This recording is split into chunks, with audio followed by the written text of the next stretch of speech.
Saudara, bola liar kembali menggeledeng ke hadapan Anda. Meski pemimpin tertinggi Iran Ayatollah Ali Khamenei telah terbunuh, serangan Amerika Serikat Israel terus gencar dilancarkan.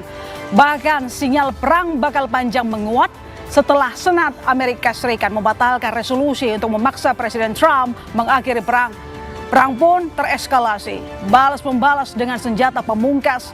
Jika AS dan Iran bertumpu pada operasi udara dan sebagian operasi laut, Iran membalas dengan serangan drone dan misil menyasar tak hanya wilayah Israel, namun juga negara-negara Teluk. Di tengah kecamuk perang, muncul desakan agar Indonesia keluar dari border peace. Tapi ada pula suara lain yang mendorong Indonesia menjalankan perang sebagai juru damai.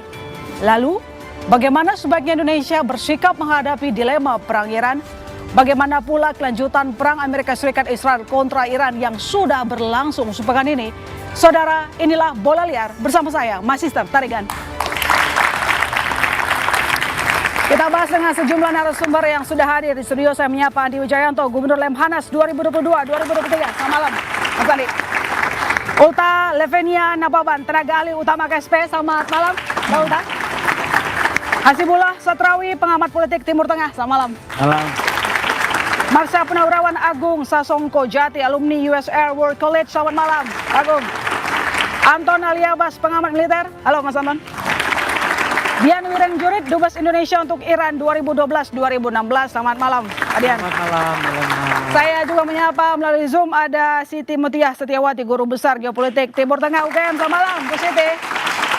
Selamat malam. Terima kasih. Saya langsung ke Pak Dian. Kalau begitu Pak Dian, kita melihat AS dan Israel menyerang Iran. Kedua negara ini ada di BOP, sementara Iran adalah juga menentukan kemana arah perdamaian di Gaza. Jadi sebaiknya bagaimana Indonesia bertahan saja di BOP atau lebih baik keluar? Terima kasih. Saya dari awal ketika kita menyatakan masuk BOP sudah melihat keganjilan ya dalam struktur organisasi dan pola kerja yang kita lihat bersama di TVRI. Belum ada yang namanya piagam kan belum ada waktu itu. Tapi kita sudah menyatakan siap, bahkan sudah siap menyetor $1 miliar. Struktur belum ada. Kita sudah bilang masuk. Buat saya hal-hal seperti itu kan ganjil ya untuk seorang tokoh yang mewakili Republik 280 juta langsung menjawab iya. Okay. Padahal masih banyak waktu dalam seperti itu. Terima kasih diundang cukup. Selebihnya kita kembali konstituen dalam negeri. Kita tempuh prosedur sesuai tata aturan undang-undang dasar kita, aturan hukum. Kan ini beliau kan di sana bukan pribadi. Trump mungkin pribadi karena dia tidak diakui oleh negaranya melontarkan gagasan ini. Baru kemarin Senat katanya menarik diri dan sebagainya. Tapi ketika itu dia pribadi loh. Artinya apa? Kan terbukti ketika piagam BOP keluar, kan jelas kekuasaannya itu luar biasa itu. Okay. Bahkan punya hak veto. Kira-kira kita negara berkembang, negara berdaulat yang punya dignity, masa mau mengakui seorang yang begitu saja menjadi ketua BP tanpa aturan jelas dipilih? Jadi pecahnya perang kemarin di Iran adalah mengonfirmasi menurut Anda lebih baik Indonesia keluar dari BOP atau stay? Oke, tapi yang kita lihat bahwa beberapa organisasi justru mengatakan bahwa sebenarnya ada peluang Indonesia menjadi juru damai, misalnya Ketua PBNU. Anda tanggapannya gimana? Buat saya narasi bisa kita pelintir, tapi kalau membaca piagamnya itu sudah banyak keganjilan kok. Kalau kita bikin matriks masing-masing pasal di perjanjian, kita bisa lihat kok mana yang cocok dengan aturan hukum kita, mana yang tidak. Yang pasti aturan ini seperti ini saja simple, harus disetujui oleh namanya parlemen. Oke, Mbak Ulta, itu disampaikan oleh Pak Dian barusan bahwa bergabung Indonesia di BOP sebuah keganjilan, buru-buru sekali katanya, apalagi sekarang sudah pecah perang di Iran. Ya, saya rasa kalau terburu-buru atau tergesa-gesa itu tidak benar. Pak Prabowo didukung dengan tim untuk memutuskan hal ini secara strategis, bukan karena tekanan, bukan karena hal yang impulsif, tetapi memang melihat bahwa ini adalah salah satu forum yang bisa dimanfaatkan. Dan tadi Mbak Nurul juga sudah sampaikan bahwa ini bukan kartu mati, ini bukan satu-satunya opsi bagi kita untuk memperjuangkan kemerdekaan Palestina. Ada opsi yang lain, forum multilateral, dan kita sama-sama tahu bahwa memperjuangkan kemerdekaan Palestina ini adalah hal yang sangat kompleks dan tidak bisa dilakukan secara unilateral gitu. Makanya kita ada banyak channel diplomatik yang bisa kita manfaatkan. Jadi apa respon Presiden sejauh ini? Seperti apa sikapnya kira-kira yang akan diambil mengingat banyaknya desakan meminta Indonesia keluar saja dari BOP setelah pecahnya perang di Iran? Saya rasa udah sangat jelas ya dengan tindakan Pak Presiden dengan mengundang mantan presiden, mantan wakil presiden, dan juga kemarin para tokoh keagamaan itu agar memperjelas ya, mendengarkan dan berdiskusi tentang BOP ini. Dan ternyata Pak Presiden orang yang sangat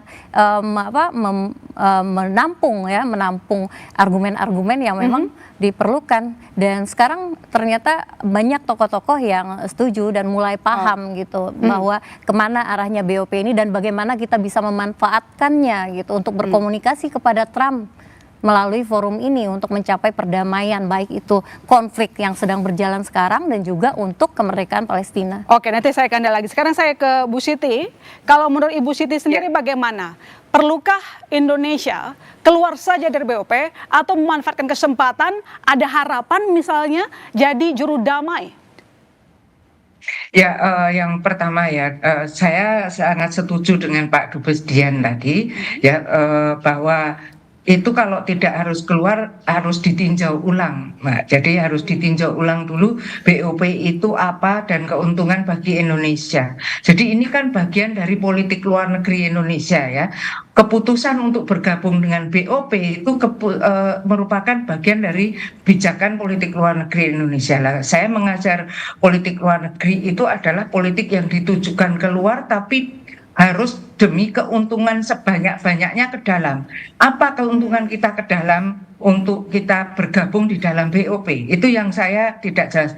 Dan politik luar negeri itu harus diformulasikan sebelum ada kebijakan. Nah ini formulasi itu saya sebagai pengajar sulit meneliti formulasi politik luar negeri Pak Prabowo itu di mana letaknya gitu ya. Jadi tidak ada formulasinya, tiba-tiba jadi politik luar negeri itu seperti hanya person saja. Keputusan dalam satu pocket seorang presiden itu tidak bisa. Secara teori politik luar negeri itu memang presiden boleh berinisiatif tapi harus bersama-sama dengan DPR. Diputuskan dulu kebijakan kepada rakyat, kemudian dimintai masukan karena kebijakan itu akan menguntungkan kalau ada dukungan dari masyarakat. Itu yang pertama.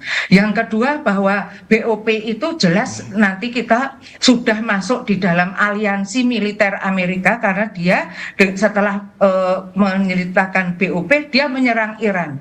Sekarang orang semua melihat kita menandatangani BOP, ketua BOP-nya menyerang Iran. Kita dalam posisi pada grup aliansi Israel dan Amerika itu tidak bisa dipungkiri. Sehingga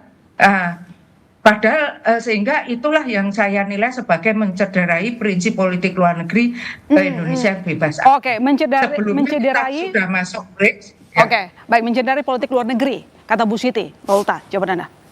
Saya rasa tadi bahwa formulasi politik luar negeri ya dalam kondisi sekarang, karena mungkin ini hal yang baru kita hadapi. Dunia tidak lagi memiliki hanya satu unipolarity, artinya cuma satu negara adidaya, tetapi ada Cina, ada Rusia. Kita ada di dalam kondisi yang sangat kompleks saat ini, dan memang Pak Prabowo ini sedang dihadapkan bukan hanya permasalahan, karena permasalahan global ini juga mempengaruhi permasalahan nasional dalam dunia yang multipolar ini. Kita memang harus merumuskan kembali dan nggak bisa kembali menjadi konservatif seperti waktu masa-masa unipolar yang memang jelas permainannya UN bisa bertindak dan Amerika menggunakan hukum internasional. Tapi dalam politik internasional kan ini istilahnya kan real politik. Jadi memang dia melakukan segala hal untuk kepentingan nasionalnya Amerika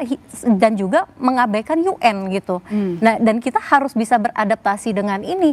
Jangan hanya kita jadi mengharapkan sesuatu yang ideal, padahal kondisinya sudah gak ideal lagi ini gitu. Oke, baik, saya ke Mas Anton. Tadi katanya Bu Siti ini aliansi gitu. Jadi apa kira-kira ruginya untuk Indonesia? Apa mungkin menurut Anda sebenarnya? Kalau saya menjelaskannya gini, kalau saya dulu diajarin Mas Andi di UI 20 tahun lalu itu bilang bahwa foreign policy is continuation of domestic politics by other means. Jadi nggak bicara tentang luar negeri, enggak, ini cuma urusan dalam negeri. Kenapa? Karena di satu sisi Indonesia diancam oleh Amerika Serikat, oleh Trump terkait tarif. Ada banyak nih kerugian kita, suruh ikut sini. Bagi saya itu sebenarnya simple, nggak usah tarik-tarik. Mau ngomong unipolar, dari dulu nih, dari Pak Prabowo jadi Menhan, dunianya udah kompleks kayak gini, udah multipolar. Jadi tadi yang disampaikan Mbak Ulta mentah dengan sendirinya. Bagi saya ini simple, ini ada urusan domestik yang harus diselamatkan, itu satu. Kedua, kalau misalnya saya mencoba membandingkan kemudian antara Iran dan BOP, bagi saya ini proses yang berbeda yang dilakukan oleh Pak Prabowo. Ketika cerita tentang BOP, Presiden Prabowo melakukan pendekatannya top down. Ya, saya mau kayak gini, dilakukan. Tapi ketika cerita Iran, Pak Prabowo berbeda pendekatannya. Yang dilakukannya adalah bottom up. Itulah kenapa sebelum mengirimkan surat condolence kepada Iran, Pak Prabowo ngumpulin dulu tuh elit-elit politik. Kumpul dulu, Bu Mega dulu ngirim, baru Pak Prabowo. Lalu kemudian dilanjutkan dengan ngumpulin tokoh-tokoh agama. Apa yang ingin ditunjukkan oleh Prabowo? Prabowo dalam konteks hari ini, dalam konteks Iran itu jauh lebih berhati-hati. Kenapa? Karena konstruksinya berbeda sebenarnya antara BOP dengan Iran. Kalau saya memandangnya itu ceritanya sebenarnya berbeda. Karena kita, walaupun misalnya ya, kalau saya mencoba mengamati, ini kan ceritanya Indonesia seringkali menyatakan sikap. 2003 ketika Amerika Serikat menyerang Irak, clear tuh Indonesia, mengecam. Lalu ketika cerita tentang Ukraina Rusia, clear Indonesia concern terkait ada serangan. Tapi yang terakhir ini nggak ngomong terkait serangan, concernnya terkait gagalnya perundingan. Justru lebih kuatlah statementnya ASEAN, yang dia put concern terhadap serangan yang dilakukan oleh Israel dan Amerika Serikat kepada Iran, dan kemudian Iran melakukan aksi balasan. Ini kan menjadi menarik bagi saya. Jadi ada banyak sikap yang kita bisa terus, di situ ada Indonesia, kemudian kok bisa beda-beda ya. Artinya apa? Bagi saya ini nggak konsisten maksudnya, Mas? Saya nggak ngelihatnya inkonsisten, tapi ngelihatnya itu mungkin bahasanya kehati-hatian. Kurang hati-hati. Bukan kurang hati-hati, tapi kehati-hatian. Kenapa? Karena dinamikanya terlalu banyak yang kita bisa banyak berubah. Gitu. Itu sih. Baik, kalau tadi Mas Anton mengatakan ini adalah case yang berbeda. Menurut Anda sendiri gimana, Mas? Sekarang orang meminta proses ulang ataupun mempertimbangkan keluar dari BOP karena anggotanya yang melakukan penyerangan lebih dulu ke Iran. Pemimpinnya langsung, Chairman of BOP, Donald Trump. Dijawab sekarang atau nanti? Sekarang. Biasanya saya dijebak. Pendek aja. Oke, saya rasa clue-nya udah benar tadi. Tapi saya ingin berangkat dari perkembangan 176 kurang lebih 50 menit semenjak serangan dilakukan jam 1 hari Sabtu. Karena bagi saya forum berulang, saya ingin memberikan yang baru juga kepada publik daripada itu-itu aja. Perkembangan terbaru yang saya bisa update adalah ada dua minimal, Mbak. Yang pertama, baru saya lihat di media Timur Tengah bahwa Presiden Iran itu sudah mulai menyampaikan bahwa ada negara-negara yang mencoba melakukan mediasi. Ini Presiden Iran, Masoud Pezeshkian. Dan ini pasti penting berkaitan dengan perkembangan yang ada. Dan yang kedua, nah ini mungkin nanti dengan Mas Agung akan jadi bahan lebih cair lagi. Israel sudah menyampaikan bahwa dia sudah memasuki fase kedua dari perang ini. Setelah fase udara yang dia klaim menang, ini klaimnya, ke depan dia akan memasuki fase yang baru, dan ini banyak item yang sebenarnya nanti bisa kita bahas lebih rinci. Saya ingin masuk kepada yang disampaikan tadi. Nah, menurut saya item seperti ini mestinya memang dipahami dalam konteks badan-badan atau konstruksi yang berbeda. Saya selalu katakan Palestina itu, Timur Tengah secara umum itu terbuat dari hal-hal yang unik.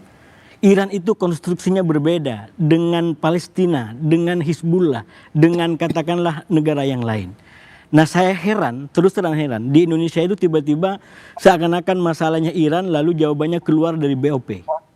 Itu sebenarnya logika kalau ditarik tadi itu bagus. Kalau memang konstruksinya berbeda, ayo kita paparkan di mana relevansinya dengan BOP. Oke, katakan Trump yang blunder begitu, tiba-tiba kampanye perdamaian. Kita beda satu persatu. Oke. Masih cukup waktunya? Nggak cukup, nanti kita sambung ketemu bola liar, saudara.